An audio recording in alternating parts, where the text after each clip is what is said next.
Hello psychology goals official के platform से मैं इमरान आपके लिए एक नए लेक्चर के साथ हाजिर हुआ हूँ। और आज का हमारा लेक्चर है साइकोसेक्सुअल स्टेजेस।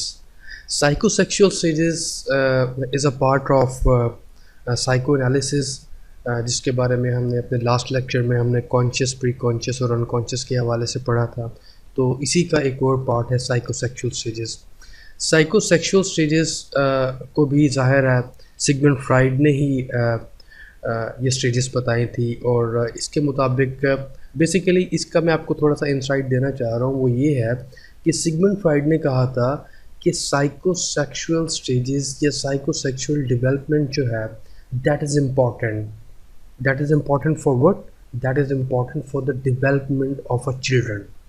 सबसे पहले तो आपको ये पता होना चाहिए कि डेवलपमेंट क्या होती है या साइकोसेक्सुअल डेवलपमेंट क्या होती है। डेवलपमेंट बेसिकली अगर आप इसकी ह्यूमन डेवलपमेंट की बात करें या मतलब साइकोसेक्सुअल डेवलपमेंट की बात करें तो उसमें इंसान की बर्थ से लेके उसकी डेथ तक जो भी स्टेजेस आती हैं, जिन अवामिल से गुज़रना पड़ता है, जिन साइकोलॉजिकल, फिजियोलॉजिकल, न्यूरोटिक चेंजेस, इन चीज़ों से जब इंसान को गुज़रना पड़ता है तो इस तमाम उसकी बर्थ से लेके उसकी डेथ तक इन तमाम स्टेजेस को हम साइकोसेक्सुअल डेवलपमेंट कहते हैं या डेवलपमेंटल साइकोलॉजी कहते हैं हम इसको। ठीक है, तो इसका हम स्टार्ट करेंगे कि सबसे पहले साइकोसेक्सुअल डेवलपमेंट होती क्या है।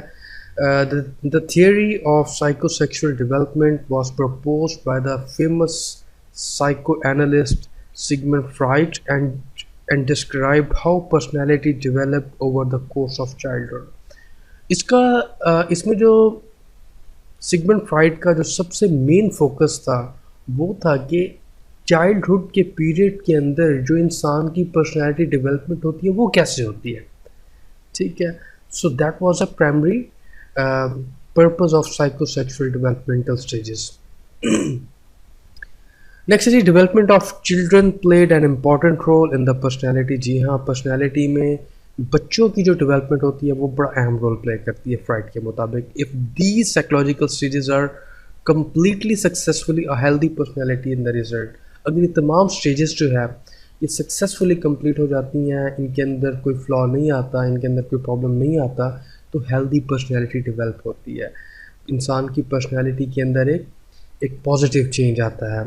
If certain issues are not resolved at the appropriate stage, fixation क्या ना कर, अगर किसी भी स्टेज पर इंसान के जो प्रॉब्लम्स होते हैं या इंसान के जो इश्यूज होते हैं या बच्चे के जो इश्यूज या प्रॉब्लम्स होते हैं वो रिजॉल्व नहीं होते तो फिक्सेशन आ जाती है।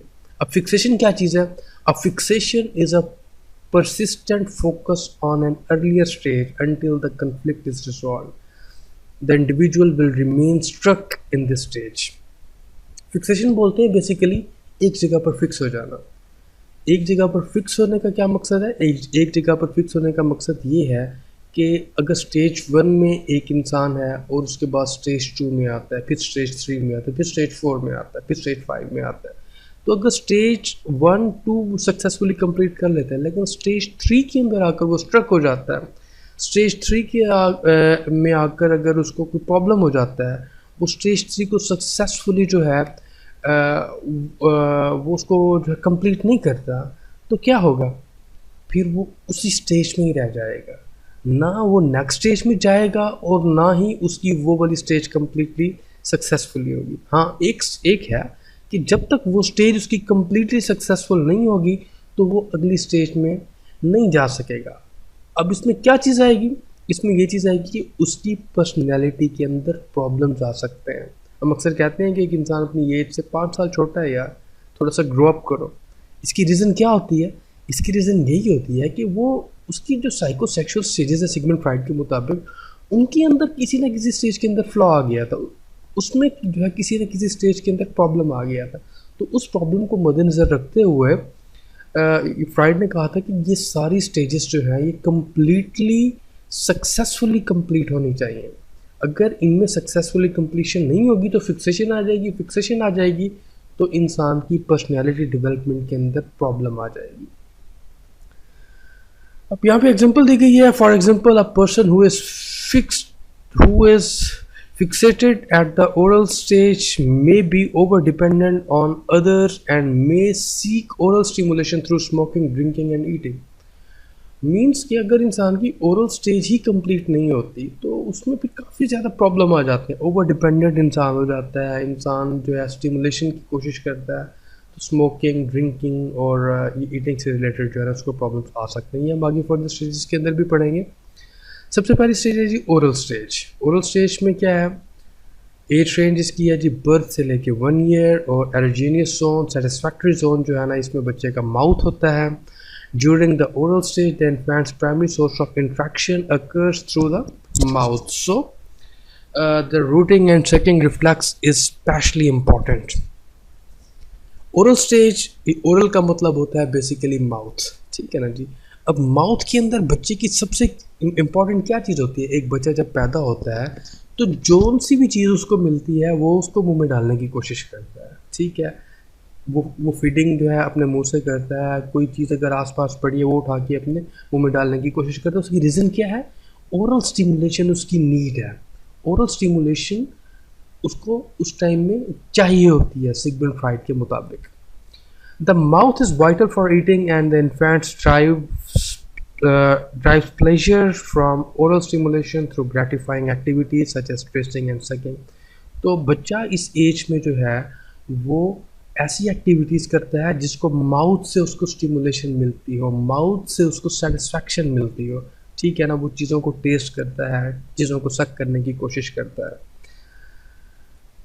इसके बाद है जी because infant is entirely dependent upon caretaker who are responsible for feeding the child, the infant also develops a sense of trust and comfort through this oral stimulation. आपको पता है कि ओरल स्टिमुलेशन में जो सबसे important role होता है जिस पे वो बच्चा डिपेंडेंट होता है वो उसके जो है केयर टेकर पर होता है। केयर टेकर उसकी मोस्ट ऑफ द टाइम जो है मदर होती है। तो क्या मतलब है इसका कि मदर के ऊपर वो ओवर डिपेंडेंट होता है।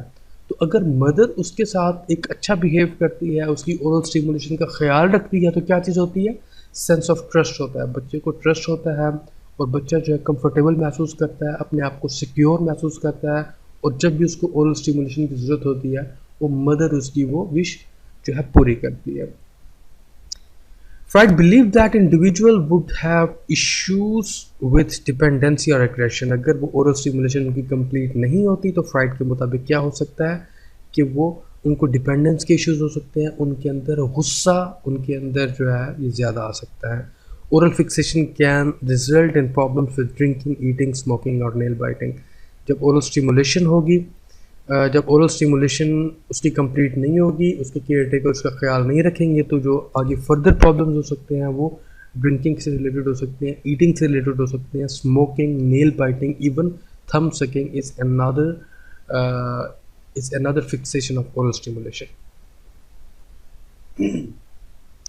नेक्स्ट है जी एनल स्टेज।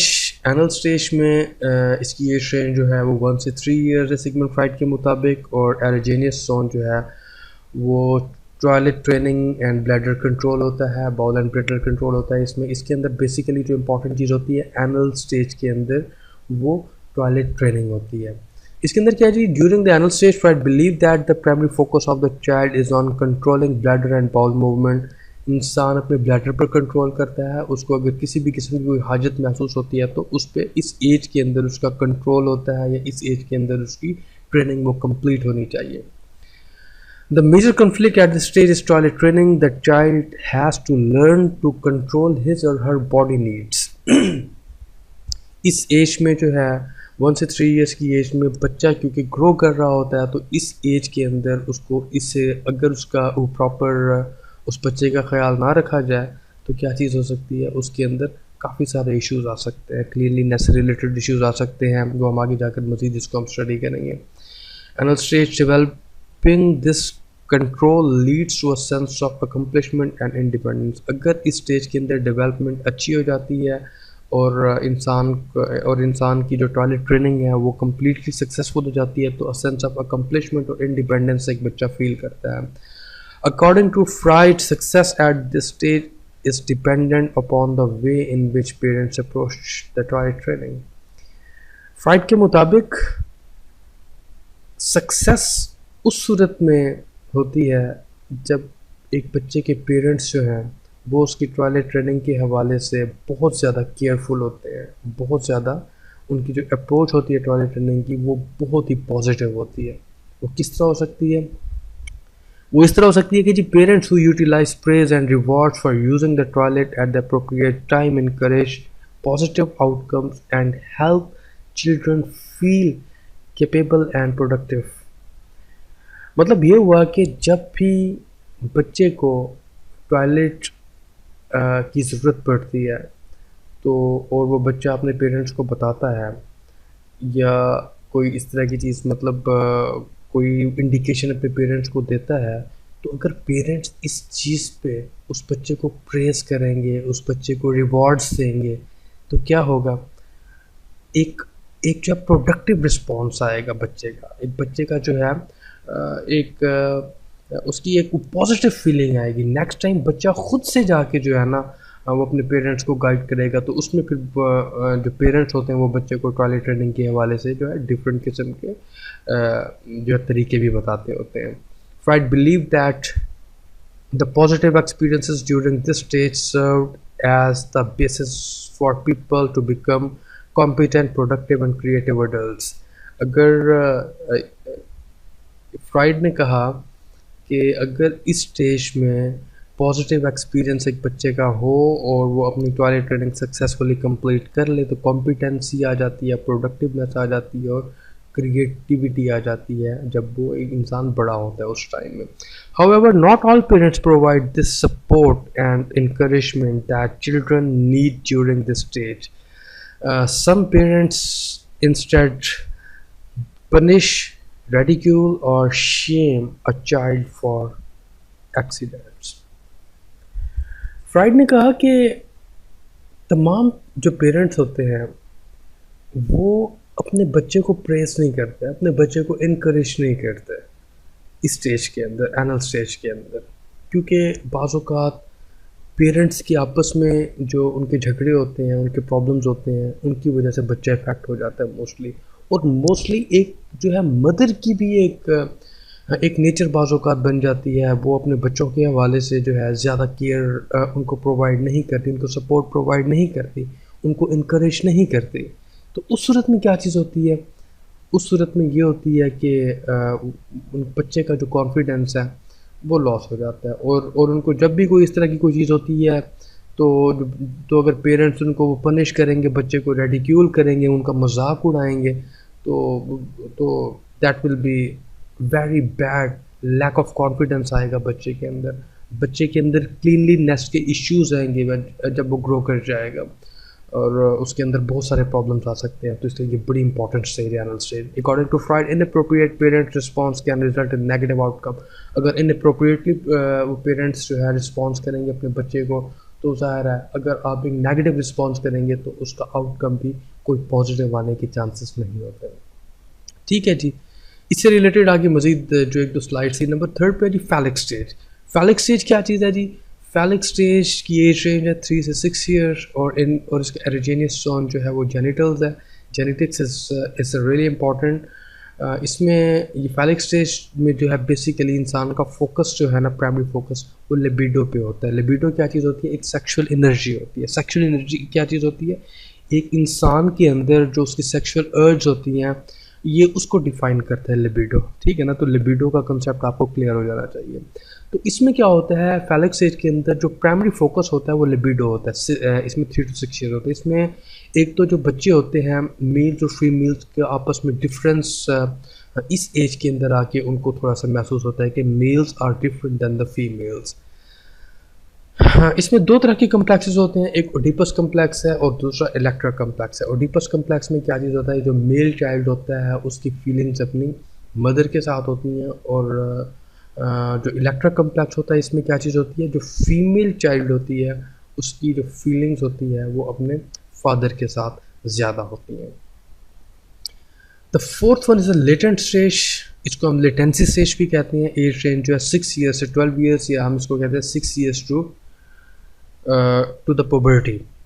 जो पुबर्टी क्या चीज़ होती है? पुबर्टी एक चीज़ इंसान जब इसे चाइल्ड से जो अडल्ट में जो कन्वर्ट हो रहा होता है, तो उसको उस एज जो रेंज को हम कहते हैं पुबर्टी, ये बेसिकली ये 12 ईयर्स 13 ईयर्स की एज में जो है ना बेसिकली आ जाती है। इसका जो एरोजेनियस जोन जो है वो सोशल एक्टिविटीज़ होता है। लेटेंट स्टेज में इंसान स्कूल गोइंग होता है। स्कूल गोइंग होने के बाद जो है वो बच्चा जो है ऑब्वियसली जो सोशल एक्टिविटीज़ होती हैं उसमें ज़्यादा पार्टिसिपेट करता है। The development of the ego and super ego contribute to this period of calm. इस एज के अंदर आके जो है ना एक बच्चे के अंदर जो है उसकी ईगो भी डेवलप हो जाती है और उसकी सुपर ईगो भी डेवलप हो जाती है। उसको अच्छे और बुरे की तमीज़ भी आ जाती है। सुपर ईगो का बेसिकली यही पर्पज़ होता है। The stage begins around the time that children enter into school and become more concerned with peer relationships, hobbies and other interests.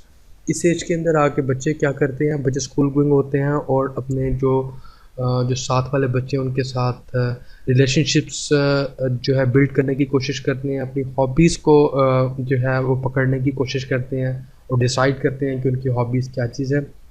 और उसके अलावा जो है अदर इंटरेस्ट भी उनके अंदर डेवलप होना शुरू हो जाते हैं। इसके अलावा लेटेंट स्टेज के अंदर है जी, latent period is a time of exploration in which sexual energy is still present but it is directed into other areas such as intellectual pursuits and social interaction. इसमें जो है सेक्सुअल एनर्जी लिबिडो इंसान की होती है, लेकिन इंसान उस एनर्जी को क्या करता है? उस एनर्जी को जो सोशल इंट्रैक्शंस होते हैं उनकी तरफ जो है वो मूव करने की कोशिश करता है लेटेंट स्टेज के अंदर। This stage is important in the development of social and communication skill and self confidence. अगर ये स्टेज इंसान की सक्सेसफुली कंप्लीट होती है तो उसकी डेवलपमेंट अच्छी होगी, उसके अंदर कम्युनिकेशन स्किल्स आएंगी। ज़ाहिर है जब इंसान सोसाइटी के साथ इंटरेक्ट करेगा, उनके साथ कम्युनिकेट करेगा, तो एक तरह का सेल्फ कॉन्फिडेंस आएगा उसके अंदर स्किल्स उसकी इम्प्रूव होंगी, उसकी कम्युनिकेशन स्किल्स उसकी इम्प्रूव होंगी और उसकी सोशल स्किल्स भी इम्प्रूव होंगी। और अगर बच्चे के पेरेंट्स उसको मना करते हैं बाहर की एक्टिविटीज़ में या अपने फ्रेंड्स के साथ खेलने से, तो क्या होता है? लोनलीनेस और lack of confidence is at the top. वो टॉप पे रह जाती हैं इस तरह की चीज़ें।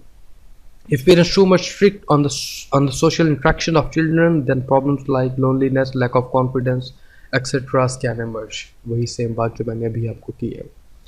The final stage is the genital stage. Genital stage में क्या चीज़ है जी? एज रेंज जो है वो 12 ईयर से लेकर डेप्थ तक होती है। एरोजेनियस जोन जो है maturing relationships and life goals. During the final stage of psychosexual development, the individual develops a strong sexual interest in the opposite sex. इस एज रेंज के अंदर आके इंसान के जो है लिबिडो जो है वो बहुत ज़्यादा डेवलप हो चुकी होती है, तो इसलिए अपोजिट सेक्स के अंदर उसको इंटरेस्ट होना शुरू हो जाता है। This stage begins during puberty but lasts throughout the rest of a person's life. वही 12 साल से लेकर 10 तक ये स्टेज होती है। Where in children stage where in earlier stages the focus was solely on individual needs, interest in the welfare of other grows during this stage। ठीक है जी। इसमें जो है इंसान का फोकस होता है वो पर्सनल जो है अपनी नीड्स के ऊपर होता है, अपने इंटरेस्ट के ऊपर होता है और दूसरों की वेलफेयर, दूसरों के साथ हम किस तरह से बिहेव करते हैं, तो उसके साथ भी जो है ना इस स्टेज का बड़ा असर होता है। If the other stages have been completed successfully, the individual should now be well balanced, warm and caring. अगर उसकी प्रीवियस स्टेजेस जो है वो कम्प्लीटली सक्सेसफुल होती हैं तो इस स्टेज के अंदर इंसान की लाइफ जो है ना वेल बैलेंस्ड होती है और इंसान केयरिंग होता है, इंसान की डिसीजन मेकिंग बहुत अच्छी होती है, इंसान अपने जो मैरिटल रिलेशनशिप्स होते हैं उनको अच्छे से जो निभा सकता है और उसके लाइफ गोल्स जो होते हैं, उसकी जॉब, उसकी communication skills, everything is perfect in this stage. The goal of this stage is to establish a balance between various life areas. ठीक है जी, ये लेक्चर आपका ख़त्म हो चुका है और साइकोसेक्सुअल सीरीज़ के अंदर अगर कोई प्रॉब्लम आपको किसी टर्म की आपको समझ नहीं आए तो आप कमेंट्स बॉक्स के अंदर इसका इज़हार कर सकते हैं और मैं कोशिश करूँगा कि आपके हर कमेंट को मैं आंसर करूँ। और अगर और भी फर्दर टर्म्स आपके माइंड में हैं तो उन पे भी जो है ना मैं मज़ीद एलेबोरेट करने की कोशिश करूँगा। तो बाकी मेरे चैनल को सब्सक्राइब करें और मेरी नई नई वीडियोज़ को इंशाल्लाह आप नेक्स्ट डेज़ में देखेंगे। Thank you very much.